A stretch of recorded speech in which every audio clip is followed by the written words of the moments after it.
Hello student, welcome back to Physics in Nature, the channel where you can clear all the concept related to physics।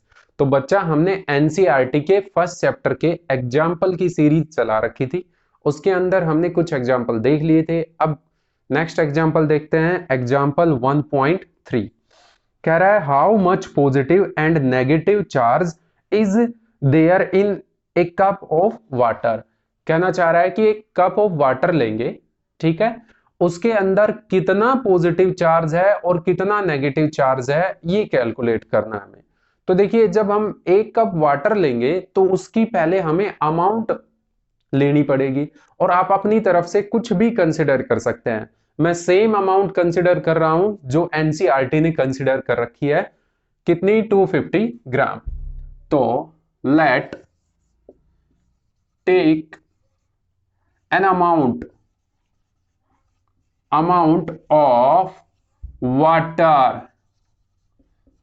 कितनी? 250 ग्राम। 250 ग्राम। अब देखिए यहां पर water का जो एक मोलिक्यूल्स है उसके अंदर कितने इलेक्ट्रॉन और कितने प्रोटॉन है ये हम देख लेते हैं।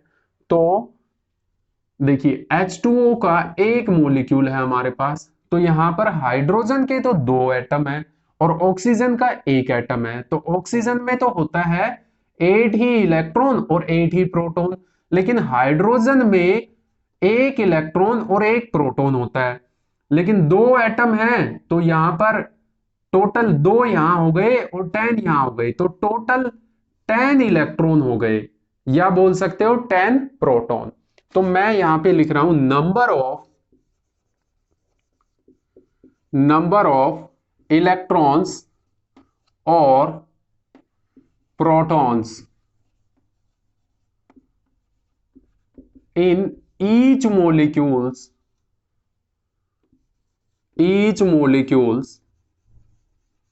Of H2O। कितना बच्चा? 10। ये अभी हमने कैलकुलेट किया है। मैं इसको रफ कर देता हूं यहां से। अब देखिए बच्चा, आपको अब ध्यान से समझना है।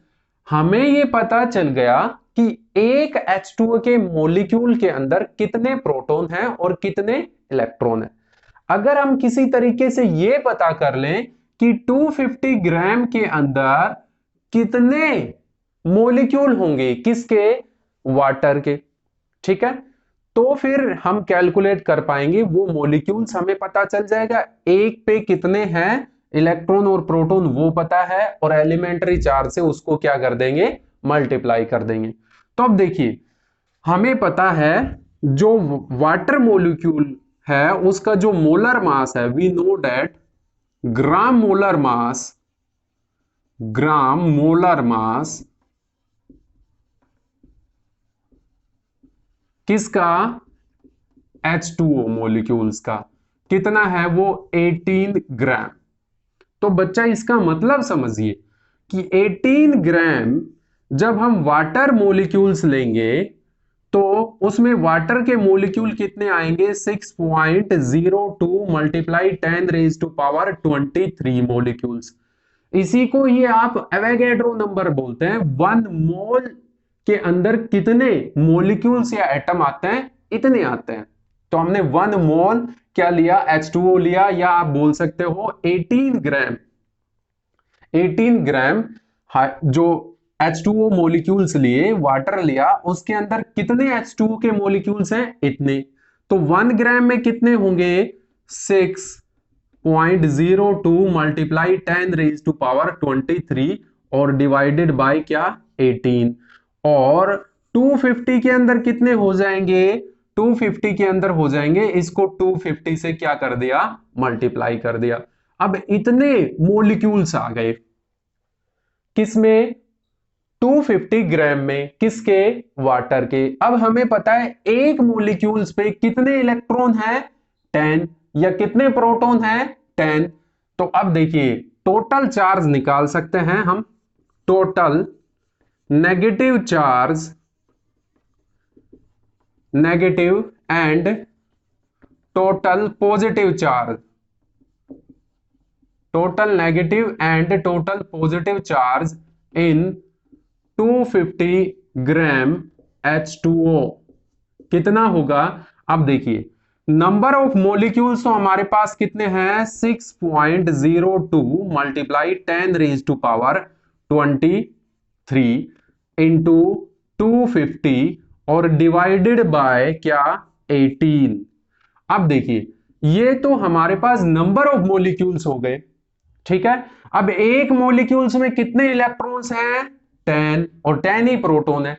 और एक इलेक्ट्रॉन या एक प्रोटॉन पर चार्ज कितना होता है? सेम होता है, बस फर्क कितना होता है, एक पर कैसा चार्ज होता है बच्चा? पॉजिटिव, और दूसरे पर कैसा चार्ज होता है? नेगेटिव। तो उस चार्ज की वैल्यू यहां हम क्या कर देंगे? मल्टीप्लाई कर देंगे। इतना चार्ज इतनी अमाउंट के अंदर होगा, इतना ही पॉजिटिव चार्ज होगा बच्चा, और इतना ही क्या होगा? Negative charge. तो जब हम इसको कैलकुलेट करेंगे, तो कैलकुलेट करने के बाद मैं यहां पर लिख देता हूं, कैलकुलेट करने के बाद क्या आएगा यहां पर? जब इसको कैलकुलेट करेंगे तो अप्रोक्सीमेट 10 रेज टू पावर 7 और इंटू क्या आएगा? 1.34।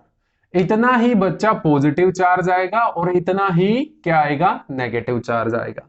आई होप आपको ये समझ में आया होगा, बिल्कुल इजी सा था। पहले हम कोई भी एक अमाउंट लेंगे वाटर की, आप अपनी तरफ से कुछ भी ले सकते हैं, मैंने एनसीईआरटी में दे रखी है वही चूज किया है। अब हमने ये देखा कि वाटर के एक मोलिक्यूल में कितने प्रोटॉन और कितने इलेक्ट्रॉन हैं? 10। उसके बाद वाटर का ग्राम मोलिकुलर मास देखा, वो 18 ग्राम है। तो इसका मतलब ही यही होता है कि 18 ग्राम जब हम वाटर मोलिक्यूल लेंगे तो उसके अंदर वाटर के मोलिक्यूल कितने होंगे? इतने होंगे। तो एक मोलिक्यूल 1 ग्राम में कितने होंगे? इतने, ठीक है। तो 250 ग्राम में कितने हो जाएंगे? इतने हो जाएंगे। एक में इलेक्ट्रॉन इतने हैं तो इतने में कितने होंगे? 10 से क्या कर दिया? मल्टीप्लाई कर दिया। अब देखिए एक इलेक्ट्रॉन पर चार्ज इतना होता है तो इतने इलेक्ट्रॉन पर चार्ज कितना होगा? इसको इससे क्या कर लिया? मल्टीप्लाई कर दिया। इतना ही नेगेटिव चार्ज आएगा और इतना ही पॉजिटिव चार्ज आएगा। आई होप आपको ये समझ में आया होगा।